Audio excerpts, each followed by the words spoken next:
Hi everyone. I wanted to jump on and say hello and touch base about the things that are happening in this country.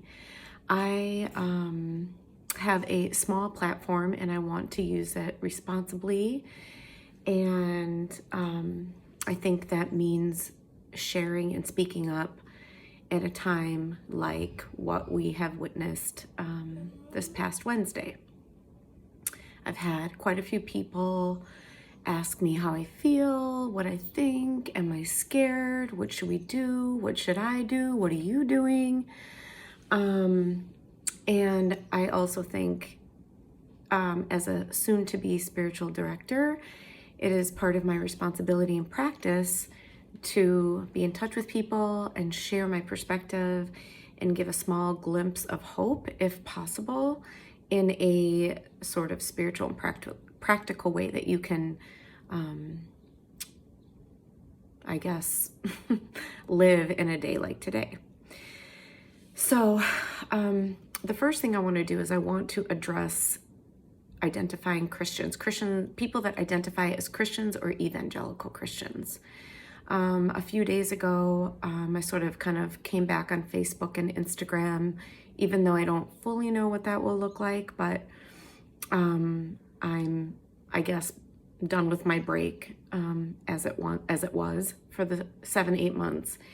And I thought, well, I'm going to pop over to a couple of, Christian mommy bloggers that I started blogging with over 10 years ago. And people that I have felt over the last few years, especially the last 1 to 2 years, sort of I've felt like I've kind of drifted in a way. Like I can't really, I guess, relate with them, but more of like I've kind of grown away from how they see things or how they're doing things. But I think that has more to do with my own growth and where I'm at and how my world is moving along for me. And that's some tension that I've noticed over the last couple of years. So I popped over onto a few of their pages just to see how they were responding to what happened on Wednesday.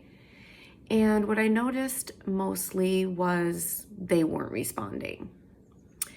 So one woman was a woman of color, not a Black woman. I'll just make that very clear. And another woman was not. It was a white woman. And both posted Bible verses with a message in it that didn't, mention what happened on Wednesday, the domestic terrorism at the Capitol. But were insinuating that it happened. And while there is nothing wrong with a Bible verse, there is a lot wrong with the Bible verse when the text that goes along with it from the person, from the people, is not addressing the real issue. It's skirted around. And I think that's irresponsible. I think we need Bible verses and we need to deal with and be honest about where we're at in a real way. I think we need both. But when you just give a Bible verse as the answer to the problem, that doesn't really get us anywhere. So the message felt extremely unrelatable. It felt inauthentic and frankly, severely out of date. This is not where we are at as people. People don't just need Bible verses. People want to talk about where they're at and what they're experiencing in real life, right here, right now. And they want a Bible verse. So I would like to challenge anyone who identifies as a Christian and who has not spoken up against the evil on Wednesday to please do so in a real, authentic way. More about that later. What I want to say, so I don't take up too much of everyone's time, it is important to remember that first and foremost, Life is much deeper, and the solutions are much deeper than just being able to answer it in anyone's perspective. The sort of quote unquote answer to this problem that we have on Wednesday, that happened on Wednesday, can be pounded out, and I would love to do that, but I think it needs to be said that it is a deeper problem than more than meets the eye. So I just want to say that it runs really deep, and life is more than what happened on Wednesday.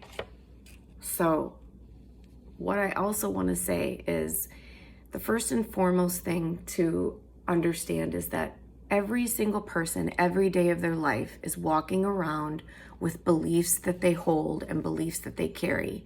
And then they live out those beliefs.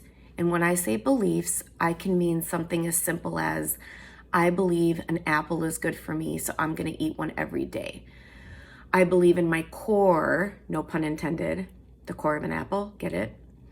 I believe in my core that an apple is so good and so powerful, and one apple a day keeps the doctor away, that I believe this in my whole heart, mind, spirit, soul, that it is so incredible that I want others to believe it too. And I'm even joining groups. I'm surrounding myself with people who also believe in apples and how good they are for you and how they can change your life and what they can do for your skin. And I'm reading about apples all the time. I'm in Facebook groups about apples. I'm influenced by other people who love apples, who grow apples, who own apple orchards, who sell apples, who make lots of things with apples, jams, cider, donuts, pies, turnovers. My life is steeped in appleness, and that is my strong belief. And when I am in that, for whatever reason that I've come to believe, why I've come to believe what I believe about apples, I can't see anything else. I cannot see anything else.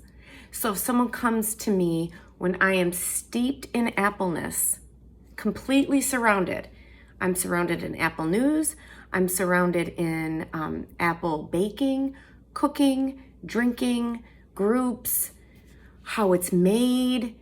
I read about it, I dream about it, I hear about it, I talk about it, I look at it. It's what I think about because I believe in my core that apples are the way. Now, if you come along and say, well, did you know that bananas have some benefits, or that oranges, why don't you give these things a chance? I'm probably not going to be swayed very easily because I am stuck on this apple thing, and then other people in my appleness are, no, you've got to stay and believe that it's apples, Gina. I'm being influenced and I'm listening and I'm hearing that, and that's what I'm going to choose to keep believing. And if the leader of the apple, all of the apple groups in the world or country, if that leader also believes in apples being the only way, guess what the people that believe in apples are going to do even more? You guessed it. Their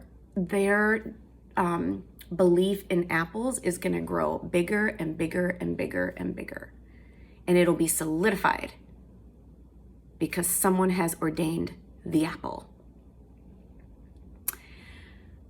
So, understanding a belief and how deeply it can take root. Some people started really liking apples and being interested in apples maybe when they were like 12 or 13 because they had health issues, so they were vulnerable or predisposition to be interested in apples. They had certain vulnerabilities, maybe they had certain experiences, their mental, their physical health, everything that is a lived experience to a certain point goes into why someone might take a certain belief. There are just certain positions and places that people arrive at where they will take hold of a belief for many different reasons. It might not make sense to you and it might not make sense to me, but that is what happens. So their belief is shaped and formed in us, in them, and becomes unreasonable, right? Because if you don't listen to any other person about any other kind of fruit, and you only are interested in your apple, and you would do anything, you'd storm the Capitol for your apple beliefs, that's unreasonable. So it takes over, it becomes rigid. I don't want to hear about bananas, it's apples. You start to terrorize people and bombard them, and something takes over. In this case, not with apples, but with what happened on January 6th. It is hate, racism, ignorance, power, control. These things start to blind people. They become blinded and they lose reason.